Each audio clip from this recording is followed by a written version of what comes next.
Prince Institute. Exercise 481. Sir Kailash Chandra. Ready? Start. Mr. Vice Chairman, sir, I thank you for giving me this opportunity to speak on the banking public financial institutions and negotiable instruments law amendment bill 2008.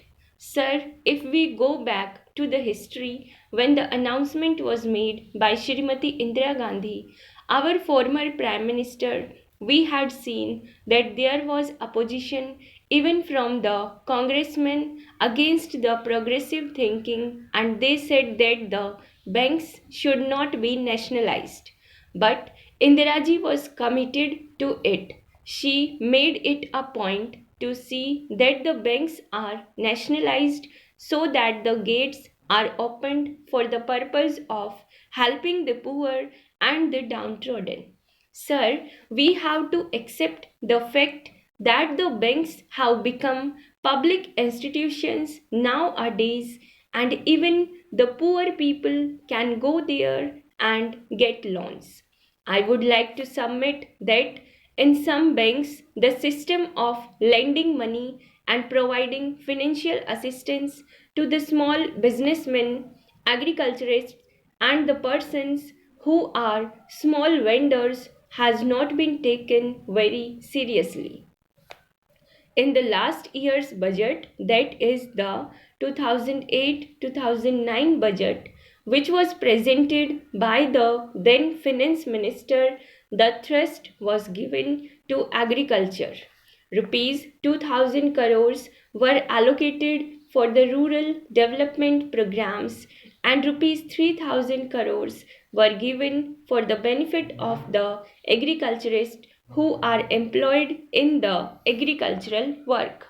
Sir, still, I would like to say that the benefits have not reached them for the simple reason that the banks are looking at the agriculturist and also small businessmen and vendors as persons who will not be able to repay the amount.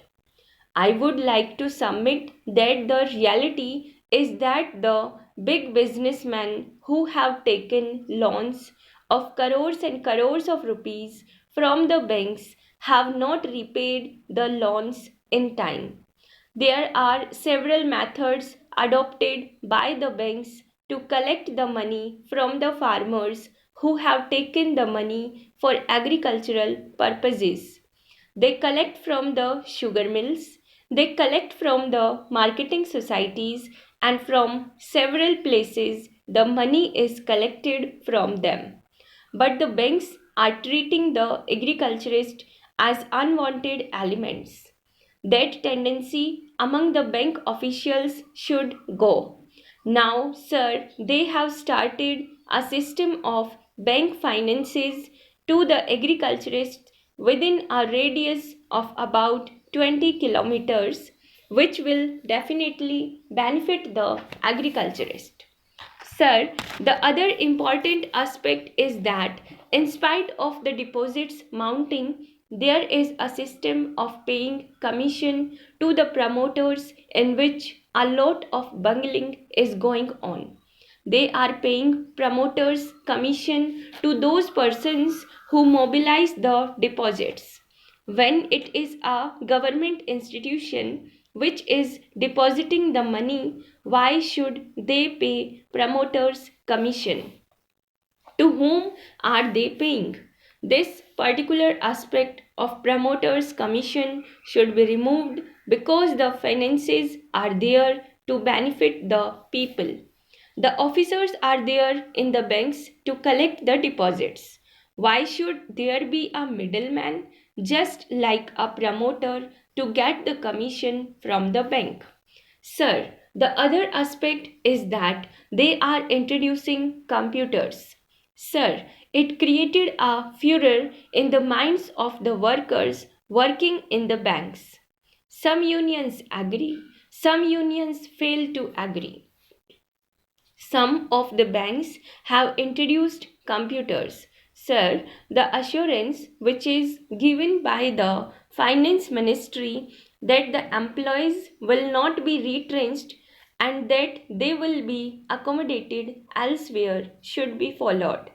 They should also find out the avenues for employing those persons in some allied works.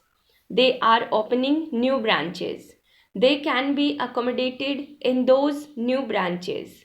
Sir, even in the rural areas, as the Honorable Member has just mentioned, the opening of a branch is not a discrete thing.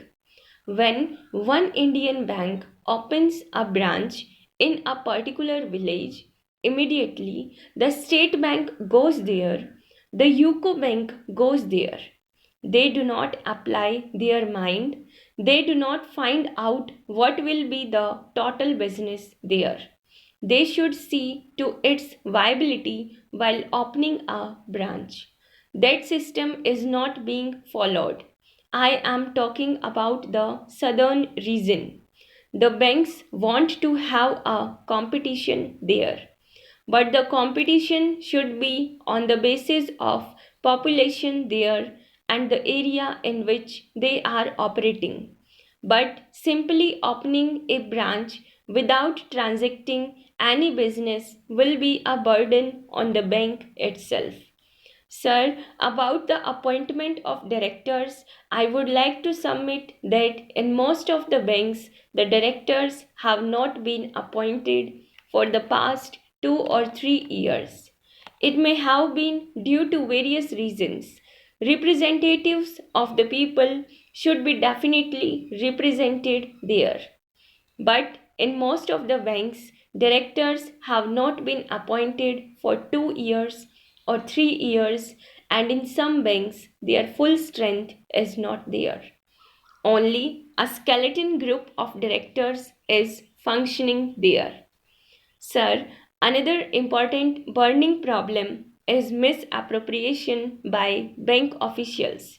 The fraud and misappropriation by bank officials run into lakhs and lakhs of rupees, which is a burden on the banks, and these amounts have been misappropriated by them.